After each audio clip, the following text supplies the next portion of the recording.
because you know, and you're never gonna find. But when it came to, I just knew, and the Bible says, we weep with those who weep, and we laugh with those who laugh, and it's not just something we do because it says we do it. It's because we truly care about other people. And I just want you to know how much I care about you. And I know you probably don't want to hear this right now, but you do have people still here that care about you and love you. But I know that's not going to change your grieving. It can't.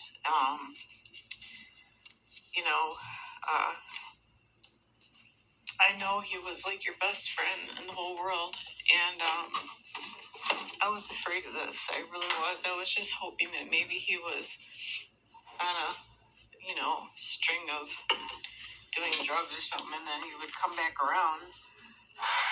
But sorry, I had to blow my nose. I'm crying so much. This breaks my heart. It really does. I mean, I used to be so happy to hear about you and Jose and all the things you did together, and I'm in shock myself. And even though I never met him, I believe we said hi through video once, not FaceTime. He's and then I said or something, I think. I don't remember. I remember you were out to eat with him somewhere, and I have no words to say right now because it's just so sad. It's like you've lost your own husband in a way, like, you know what I mean? Like, even though you weren't that way with him, he was one guy. And I wish I could be there for you right now, and I know what it feels like to just want to die. Sometimes, because I get like that once in a while, just because of my own situations. But my heart's grieving with you, honey. It really is. I just did not want to see this. I did not want to see this news, and I'm sure I can't even imagine how it feels for you. You're probably just, and I know what you mean, like you'll be mourning for a long time, because I'm the same way. I'm a sensitive person, and I when something happens, it's very sad. It takes me a long, long time to get over it, and I know you and I are similar in that way. We're very sentimental people. And it's not even just that, but it's just the fact that you've lost the most important person to you, and I don't know if this has been the hardest death for you in your life or not. Sorry, blowing my nose again.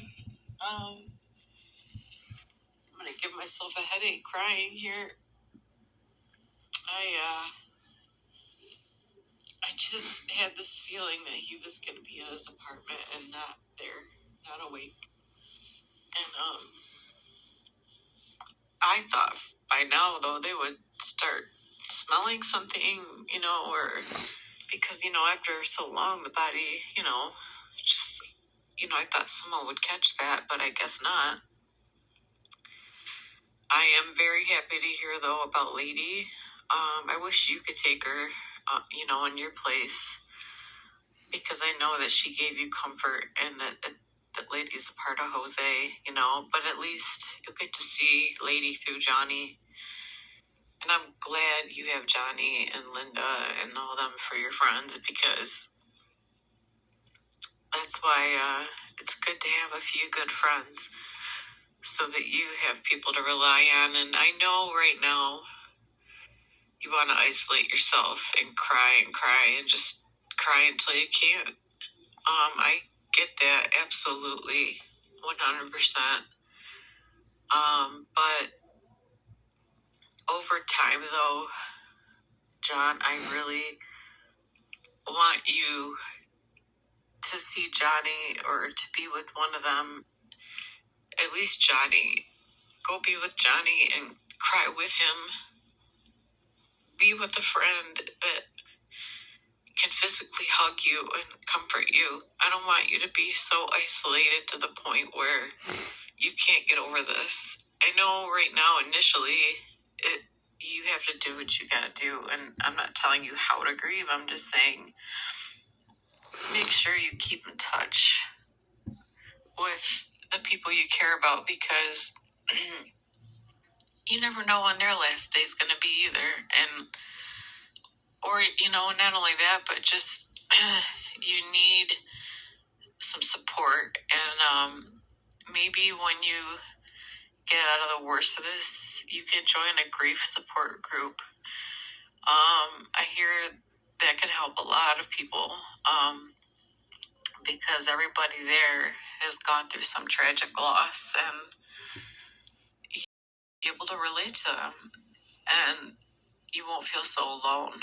I don't know why I'm just mentioning all this, but I'm glad that you have things that he's given you. And just like I keep all of your voicemails and messages, because that's what I have from you. And it's like a weird way to think about things, but you know, just think about this. You're at that age now when you don't even know when your time's coming. And same with me, even. I mean, once you're in your 50s and 60s, you're closer to death than you are to being. That's for sure. Most of our life is behind us now. And just think that, I want you to just think about this, like, that you will see him again. It's just, you know, it could be tomorrow, it could be in a year from now, I don't know, but it won't be that long. This life is like a vapor. Like the Bible says, it goes by very fast. It doesn't go by fast when you're mourning, I know that. But, I mean, I don't know if you realize how much I care about you, John. I really don't know if you realize that. But I do. I love you so much as a friend. It doesn't matter if we've ever met in person. We've talked enough to where I feel like I've met you before. I feel like I've been with you before, you know? I mean, even just FaceTiming.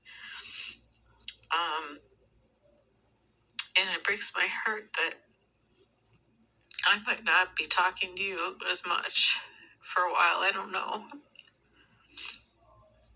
But I can't be selfish. I can't be thinking about that. But you will see him on the other side.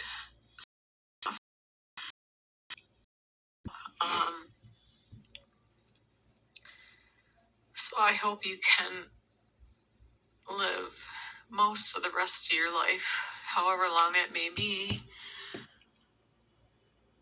looking forward to heaven and looking